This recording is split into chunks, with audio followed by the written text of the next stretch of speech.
আসসালামু আলাইকুম। কেমন আছেন আপনারা? আশা করছি ভালো আছেন। আমিও আল্লাহর রহমতে আলহামদুলিল্লাহ ভালো আছি। আজকে আমি বিফ পরোটা নিয়ে আসলাম, অথবা বলতে পারেন বিফ মোগলাই পরোটা। তো যে যেটাই বলেন, এই পরোটাটা খেতে কিন্তু অসাধারণ লাগে। মানে আপনি যদি খান সারা জীবন স্বাদ লেগে থাকবে মুখে, এত মজা হয়। আমি চারটাই বানিয়েছিলাম, আমার ফ্যামিলিতে 7 জন সদস্য, তাই চারটাই বানিয়েছি। তো একটা খেয়ে আমার মন ভরে নাই, মন চাইছে যে আবার খাই। 4 জনের মন চাইছে যে আরও খাই, কম মনে হয়েছে এরকম। কিন্তু আসলে অনেকটাই বানাইছি, মানে একটা তো দেখতে পারলেন কত বড়, তারপরেও কম মনে হয়েছে। এত মজা যে যতই খাই মন চায় আরও বেশি খাই এরকম।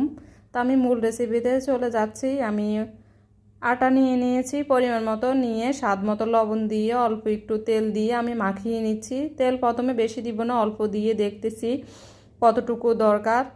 এই যে আপনারা তেলের পরিমাণটা বুঝবেন, যে তেল মাখানোর পর দেখবেন চাকা চাকা হয়ে আসছে। তো আমার তেলটা দেওয়ার পর মনে হয়েছে কম হয়েছে, তাই আমি আরও একটু তেল দিয়ে মাখিয়ে নিচ্ছি। দেখেন এরকম হবে, তেল মাখানোর পর পারফেক্ট বুঝবেন যে তেল পরিমাণ ঠিকঠাক হয়েছে। মাখানোর পর দেখবেন যে ছাকা ছাকা হয়ে আসছে, তখন বুঝবেন যে তেলের পরিমাণটা ঠিকঠাক হয়েছে। তেলের পরিমাণ যদি ঠিকঠাক দেন তাহলে ক্রিস্পি হবে, পরোটাগুলো খেতে মজা লাগবে বেশি। এখন আমি অল্প অল্প পানি দিয়ে মেখে নিচ্ছি, মেখে পারফেক্ট একটা ডো রেডি করতেছি। তা আমি আটা দিয়ে করতেছি, আপনারা চাইলে কিন্তু ময়দা দিয়েও করতে পারেন। তবে আমি প্যাকেটের আটা দিয়ে করতেছি, আমি প্যাকেটের আটা খাই, আর প্যাকেটের আটা দিয়ে অনেক রেসিপি করি। তবে আমি খোলা আটা দিয়ে কখনো করি নাই। খোলা আটা দিয়ে করলে কেমন হবে জানি না, খোলা আটা আমার কাছে ভালো লাগে না খেতে, তাই আমি করি না। তবে জানি না খোলা আটা দিয়ে করলে কেমন হবে, আমি ওটা নিয়ে বলতে পারবো না। তবে আমি প্যাকেটের আটা দিয়ে করি, ময়দার মতোই লাগে, রেসিপিগুলো করলে ভালোই হয়।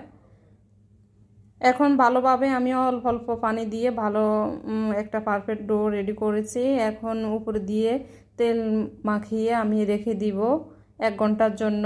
তো হাতে যদি সময় না থাকে তাহলে 30 মিনিটের জন্য রেখে দিতে পারেন। এখন নিয়ে নিচ্ছি রান্না করা মাংস। মাংস আমি রান্না করেছিলাম খাওয়ার জন্য, ওইখান থেকে অর্ধেকটা উঠিয়ে কিছু উঠিয়ে জলসহ উঠিয়ে রেখেছি। এখন ওটা ডিপ ফ্রিজে রেখে দেওয়ার কারণে দেখেন কতটা নরম হয়ে গেছে। তো আমি এখন হাত দিয়ে খুলে নিচ্ছি মাংসর পিসগুলা, বাসগুলা। তো আপনারা চাইলে কাঁচা মাংস ছোট ছোট কেটে ম্যারিনেট করে রেখে দিয়ে পরে এভাবেও রান্না করতে পারেন, আমি যেভাবে রান্না করলাম। তো এইভাবে সহজ হয় যে আপনারা মাংস রান্না করার সময় পরিমাণ একটু বেশিয়ে দিবেন, রান্না করে যেভাবে যেরকম রান্না করে খান। তো রান্না করার সময় পরিমাণ একটু বেশি দিবেন, পরে রান্না করে উঠিয়ে বক্স ভরে রেখে দিবেন। পরে বিকেলে নাস্তা হিসেবের জন্য এরকম মোগলাই পরোটা করে খেতে পারেন, মাংসর মোগলাই। এখন মাংসগুলো খুলে আমি চুলায় একটা কড়াই বসিয়ে পরিমাণ মতো তেল দিয়ে, পরে তেল গরম হয়ে যাওয়ার পর পেঁয়াজ কুচি আর দিচ্ছি একটা কাঁচামরিচ। আসলে কাঁচামরিচটা আমার গাছে, তাই একটাই দিয়েছি।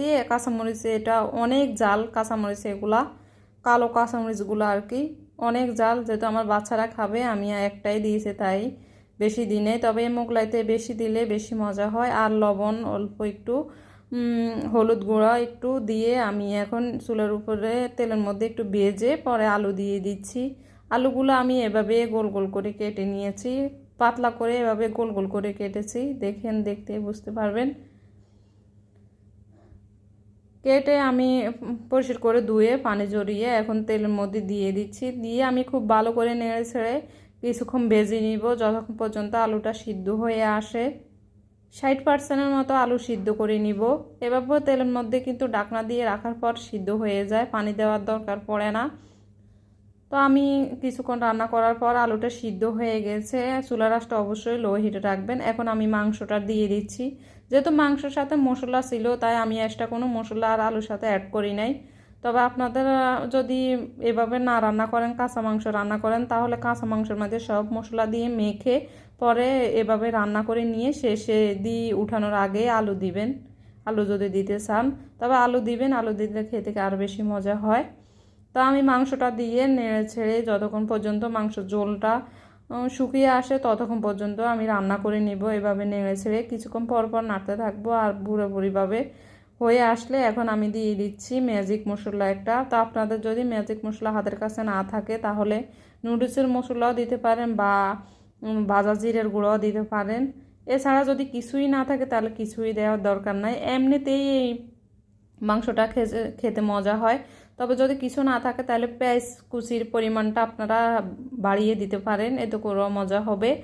তো এই পুরটা যত বেশি মজা হবে আর বিফ মোগলাই পরোটাটা তত বেশি মজা হবে। তো আমার মাংসটাও হয়ে গেছে, আমি চুলা থেকে উঠিয়ে এখন যে 1 ঘন্টার জন্য ডো করে রেখেছিলাম, আটাটা যে খামিরটা করে রেখেছি আমি ওটাই নিয়ে নিচ্ছি, নিয়ে আরও কিছুক্ষণ মথে নিচ্ছি।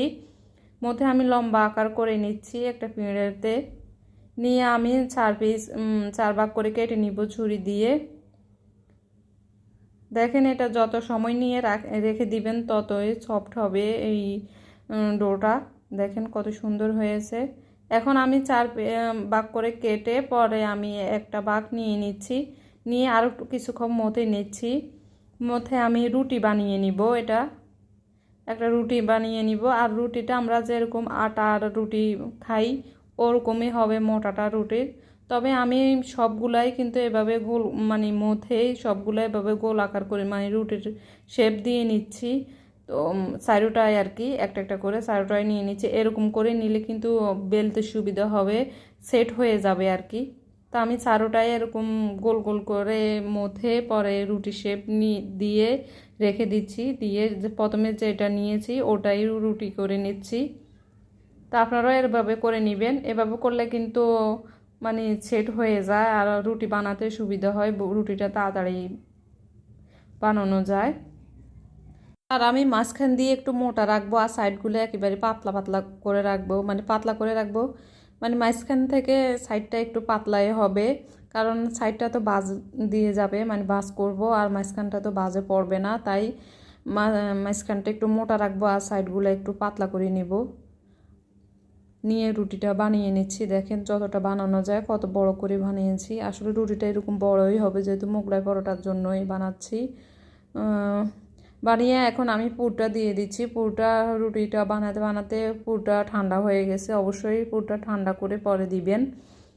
পুরটা আমি অল্প অল্প করে চামচের সাহায্যে নিয়ে পরে দিয়ে চারোদিকে সেট করে নিয়েছি। আর আমি কিন্তু পুরো পরোটার মধ্যে দিই নেই, পুরোটা রুটির মধ্যে দিই নেই, সাইডে দিয়ে খালি রেখেছি।